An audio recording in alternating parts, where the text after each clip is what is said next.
안녕하십니까. 김군의 마음TV 김원장입니다. 이번 시간에는 마가복음 5장에 기록된 혈루증을 고쳐주신 사건, 그리고 야이로의 딸을 살리신 사건을 생각해 보겠습니다. 성경 말씀은 마가복음 5장의 말씀입니다. 12년간 혈루증으로 힘들어하는 여인이 있었습니다. 그래서 그 병을 고쳐보려고 갖은 노력을 다 하다가 그만 가진 것도 다 허비하고 말았습니다. 그러던 차에 예수님의 소문을 듣고서 예수님이 지나가는 길목에 뒤에 와서 주님의 옷만 만져도 구원을 받을 것이다, 내 병이 나을 것이다 생각하고 이제 주님의 옷자락을 만졌습니다. 주님께서 제자들에게 말씀하십니다. 내 능력이 무리 가운데서 나갔다. 그러니까 제자들이 사람들이 애워싸 누가 어떻게 손을 댔는지 모릅니다. 그랬더니 이 여인이 두려워 떨면서 엎드려서 자기가 주님의 옷자락을 만졌습니다. 그랬더니 병이 다 나았습니다.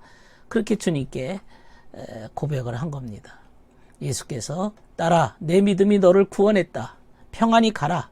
네 병에서 놓아 건강해라. 이런 말씀을 하셨거든요. 12년 된 이 피가 쏟아지는 출혈, 그 병에서 나음을 받았던 것입니다.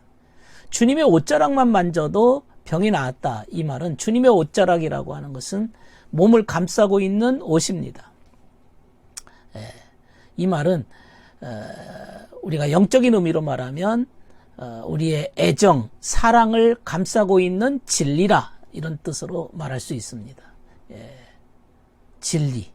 진리에서 능력이 나간 거죠. 또 이 여인은 12년 동안 혈류, 피가 쏟아지는 병을 앓고 있습니다. 피가 쏟아진다고 하는 것은 내 몸이 점점 말라가겠죠. 피가 쏟아지면서. 영적인 의미로 무엇을 뜻하느냐? 피라고 하는 것도 진리를 의미합니다. 주님께서 이는 내 피요 내 살이라, 이렇게 말씀하셨거든요. 그때의 영적인 의미는 피는 진리를 의미하고 살은 선을 의미하는 것이죠. 사랑, 선, 이런 것들을 의미하는 겁니다. 그래서 이 몸에서 피가 빠져나간다는 것은 영적인 의미에서 진리의 소멸입니다. 진리가 점점 소멸됨으로 인간이 점점 약해지는 거죠. 쇠약해지는 것이죠. 진리가 빠져나간다. 인생에서 내 몸에 진리가 점점 빠져나갑니다. 진리 없이 살아가는 겁니다.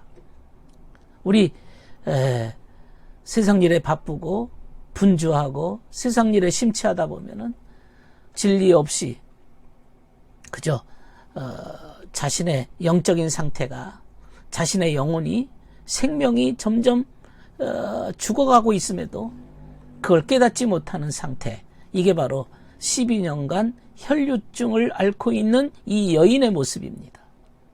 12년이라고 하는 것은 12라고 하는 숫자적 개념이 있습니다. 영적인 의미가 있습니다. 10이라고 하는 뜻은 다양하다는 거죠.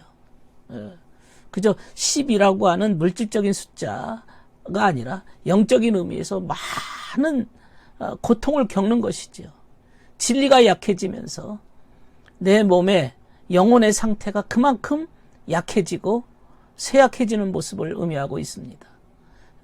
진리가 빠져나가니까 영혼이 죽어가고 있는 모습입니다. 우리가 세상에 정신 팔리면, 세상에 심취하다 보면, 세상에 몰두하다 보면 이렇게 진리 없이 진리가 빠져나가는 줄도 모르고 점점 영혼이 죽어가고 있는 인생들이 있다는 사실을 우리가 이 말씀을 통해서 깨닫게 되는 것입니다. 그때 이 여인처럼 주님 앞에 나가는 것이죠.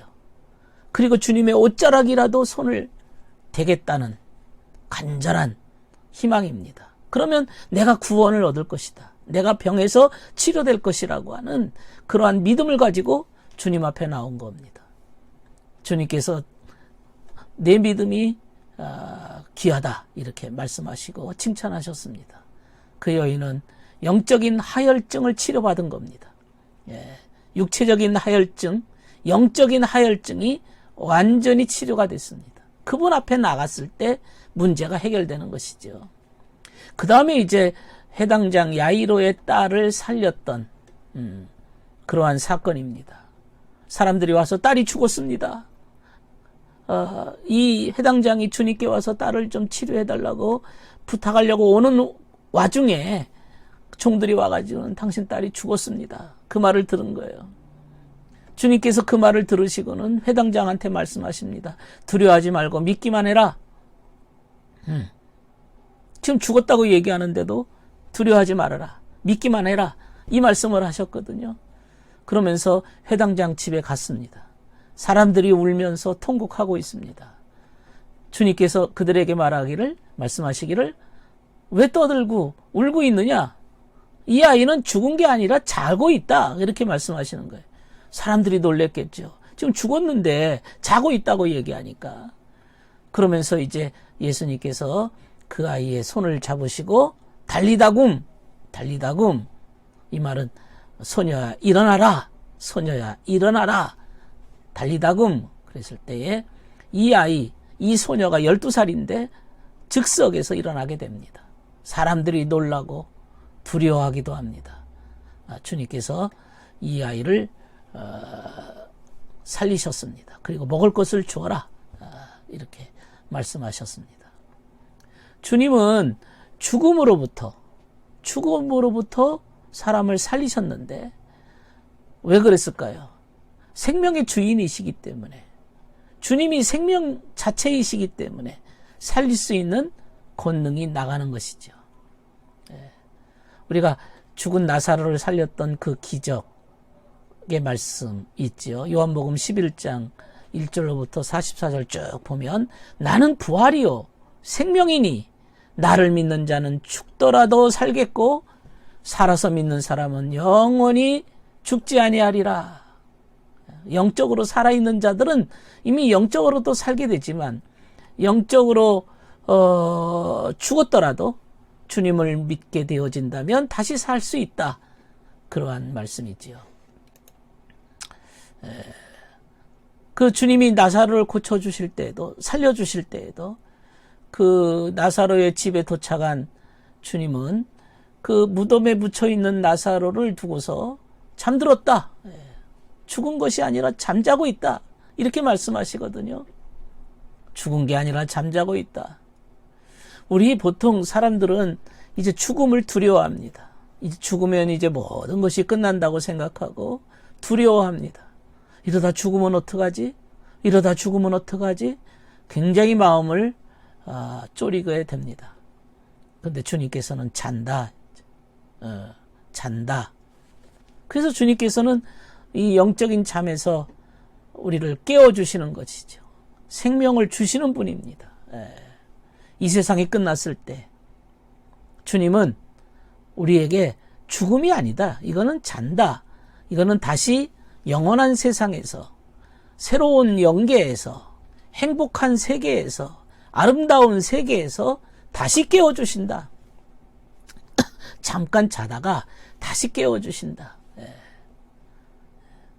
우리는 이 세상이 진짜가 아니고 진짜는 영원한 세상, 진정한 행복이 있는 주님이 거하시는 그 나라가 진짜 세상이고 본질적 세상이고 우리가 가야 될, 우리가 살아야 될 나라라는 사실을 우리는 실감해야 됩니다. 그것이 진짜요. 그것이 본질적 나라요. 그곳에서 이제 잠깐 잤다가 깨어나는 때가 온다는 것을 우리가 알아야 될 것입니다. 이 회당장 야이로의 딸을 살리신 사건이 그겁니다. 자고 있다가 깨는 것이다.